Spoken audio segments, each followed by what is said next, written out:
This is Pre-Calculus, Unit 4, Lesson 2. We're looking at real zeros of a polynomial function. Okay?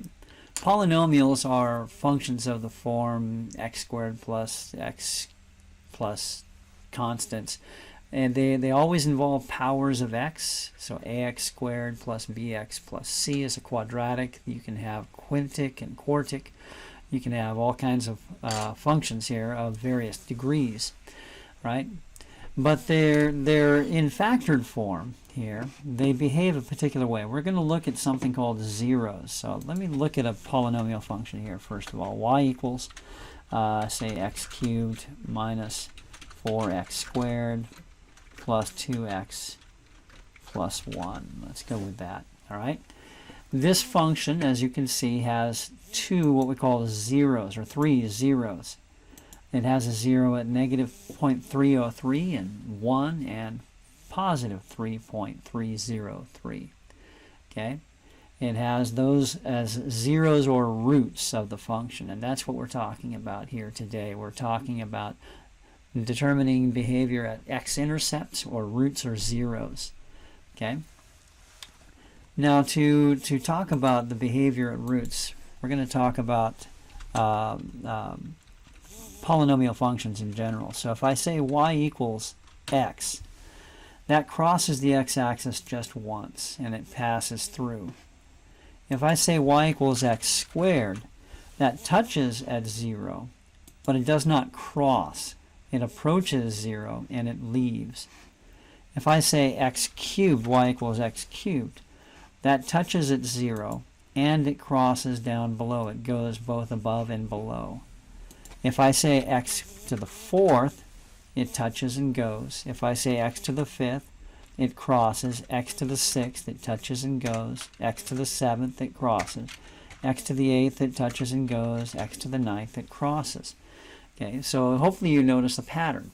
Anytime the power, the degree of the term is odd, it crosses over, it passes through. Anytime the degree of the polynomial is even, it touches and goes back the direction it came from. Okay? Now let's look at a polynomial function that's factored. So let's do x, y equals x and x plus 2 and x minus 3. Okay? You notice it has zeros, or x-intercepts, at negative 2, 0, and 3. 0 because when x is 0, 0 times anything is 0.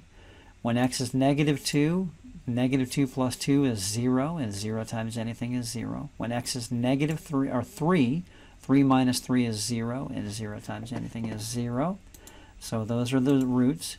And notice the degree of the root tells what it's going to happen at that root. So at negative 2, if I say squared, now it's still got the same zeros, negative 2, 0, and 1. But at negative 2, it touches and goes back. That's because I gave it an even power, right? If I give it an odd power, it's going to pass through. If I give it an even power, it's going to touch and go. Odd power, it passes through.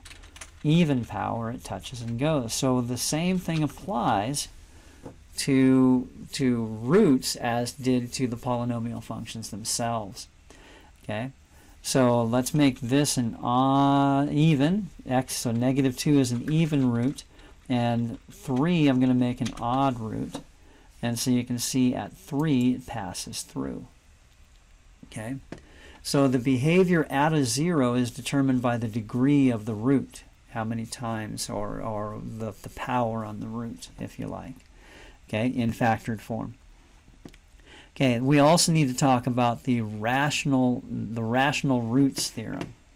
Okay, basically what that says is, and I'm going to write it out in words, factors of the constant term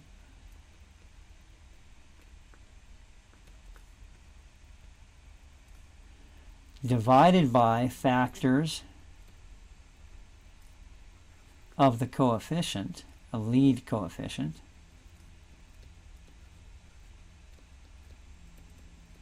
those are the only rational roots possible in a polynomial function. So let me give you an example. Let's say y equals x cubed minus 5x squared minus 6x plus 8. Okay, we would say, and let's do 2. Put a 2 there. Okay, factors of 2 are plus or minus 1 and plus or minus 2. Factors of 8 are plus or minus 1, plus or minus 2, plus or minus 4, plus or minus 8. So all the rational roots are factors of 8 divided by factors of 2. So we could do plus or minus 1/2. And I'm going to assume plus or minus in all of these. Plus or minus 2/2, which is 1, plus or minus 2, plus or minus 4, plus or minus 8. Okay? These are all the possible rational roots. Now, it doesn't necessarily mean that they will have those rational roots, but those are the possible ones. Let's kind of experiment or test this out here a little bit with this particular one. We said y equals 2x cubed minus 5x squared minus 6x plus 8. Okay?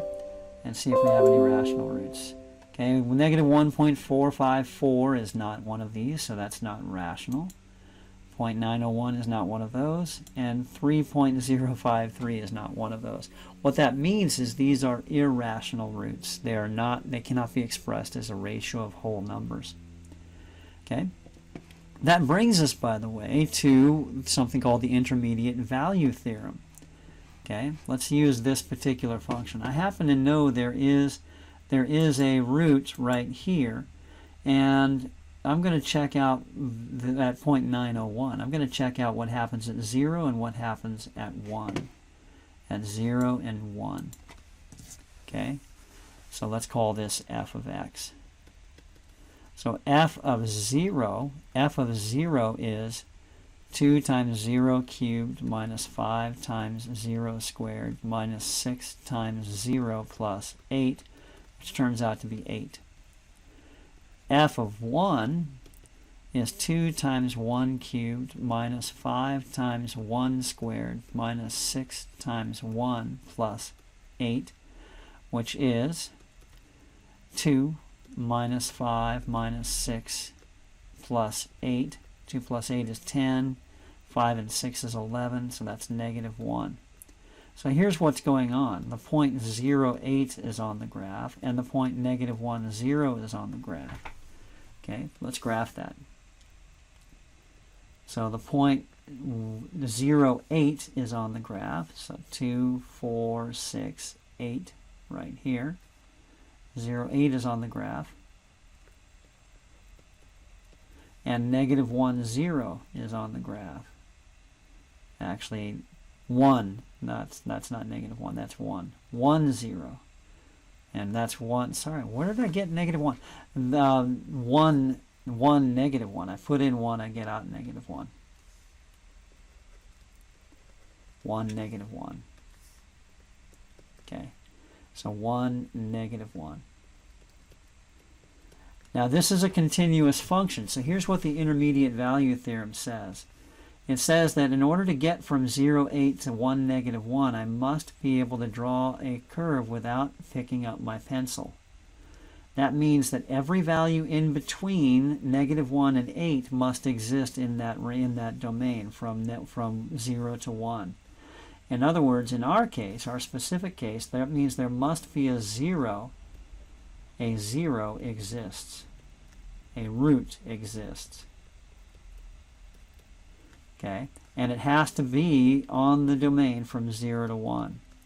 It has to be between 0 and 1. It must cross somewhere in between there. That's what the intermediate value theorem tells me.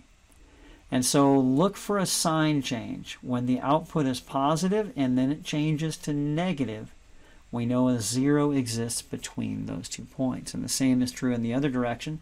When the output changes from a negative to a positive, we know there is a 0 in between there. All right. And that brings us to something called Descartes Rule. Descartes Rule. Descartes' rule is kind of interesting here. I'm going to use this particular function here again to determine Descartes' rule. Descartes' rule is about how many zeros are possible. How many zeros are possible? Okay, and basically here's what I'm going to look for. I'm going to look for sign changes on the coefficients. I go from a positive to a negative. That's one sign change. Okay, from a negative to a negative is not a sign change. From a negative to a positive is a sign change. Negative to a positive is a sign change. So that's two sign changes. So what Descartes' rule says is at the positive roots, positive zeros, I can have 2 or any multiple of 2 less than that. So 2 less than that would be 0. And you can't have negative roots. So 2 or 0 positive roots. Now for negative roots, and this is where it gets a little tricky, put in negative, substitute negative x for x. 5 negative x for x. Minus 6 negative x plus 8, and redo it. A negative x cubed, a negative times a negative times a negative is a negative. So this is negative 2x cubed. Negative x squared is positive x, so this negative outside stays the same. Negative negative is positive 6x plus 8. Okay, and what this tells me is now I can analyze for negative roots. That's a negative to a negative, that's no sign change. That's a negative to a positive, that's one sign change. And a positive to a positive. So for negative roots, I can have one root, 1, 0, or any multiple of 2 less than that down to 0. But 2 less than that would take us to negative. So there can be at most one negative root and 2 or 0 positive roots. Now look at what we found. We found 2 positive roots. That matches what we talked about, right? We can have 2 or 0 positive roots, and we can have 1 negative root. We have 1 negative root. Isn't that cool? All right, so that's Descartes' rule. Kind of weird, but interesting.